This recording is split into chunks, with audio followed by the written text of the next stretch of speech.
শুনতে চাইনি। আমার মেয়ে কোথায় আছে তাই বলো। চলে গেছে নাকি আমার মেয়েকে মেরে ফেলিছো? সত্যি করে বলো। আপনারা কেন বিশ্বাস করছেন না? আর আমি আপনার মেয়েকে মারতেই বা যাবো গেল? আমি সত্যি বলছি, ও নিজের ইচ্ছা এই বাড়ি থেকে চলে গেছে। না, আমার মেয়ে ইচ্ছে তো বাড়ি থেকে বেরিয়ে যায়নি। তোমরা তাকে জোর করে বাড়ি থেকে বের করে দিয়েছো। আমি যদি আমার মেয়েকে না পাই, আমি ছাড়বো না। আমি তোমার নামে থানায় কেস করবো। আপনারা যা কিছু তাই করেন, প্লিজ এই বাড়ি থেকে আপনারা বেরিয়ে যান। আমাকে একটু শান্তিতে থাকতে দেন। ওরা কেউ এই বাড়ি থেকে যাবে না, সবাই এই বাড়িতে থাকবে। দরকার হলে তুমি এই বাড়ি থেকে বেরিয়ে যাবে। স্নেহা, তুমি এই কথা বলছো? হ্যাঁ বলছি, কারণ এই বাড়ির মালিক আজ আমি। কে তুমি মা?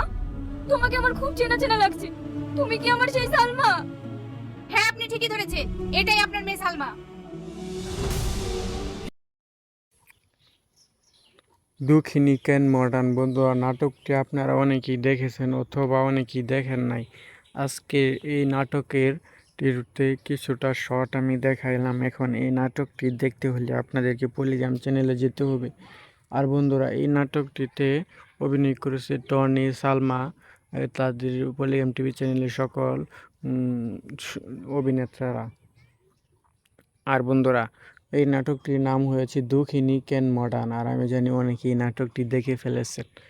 আর যারা যারা দেখেন নাই অবশ্যই পলিগ্রাম টিভি চ্যানেলে গিয়ে দেখে আসতে পারেন।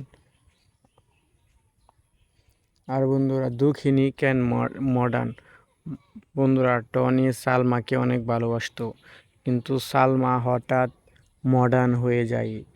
কিন্তু টনি সেটা বুঝতে পারে নাই। কিন্তু সালমা তো সেই সালমা নয়, যে সালমা মডার্ন হয়েছে সেটা অন্য সালমা। টনি এটা বুঝতেই পারতো না। তারপর তাদের সাথে দেখা হয়। এর জন্য নাটকের নাম রাখা হয়েছে মডার্ন, দুঃখিনী কেন মডার্ন। বন্ধুরা, এই নাটকের পার্ট 2 শীঘ্রই আসবে। আপনারা যারা পার্ট 1 দেখেন নাই অবশ্যই গিয়ে দেখে আসতে পারেন। আর এই দুর্দান্ত নাটকটি আপনারা উপভোগ করতে পারেন। দুঃখিনী কেন মডার্ন এই নাটকটি। বন্ধুরা, এরকম সুন্দর সুন্দর নাটকের আপডেট পেতে হলে অবশ্যই আমাদের চ্যানেল সাবস্ক্রাইব করে রাখতে হবে।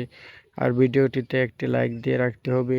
আর বন্ধুরা, সবাইকে অনেক অসংখ্য ধন্যবাদ এই ভিডিওটি দেখার জন্য।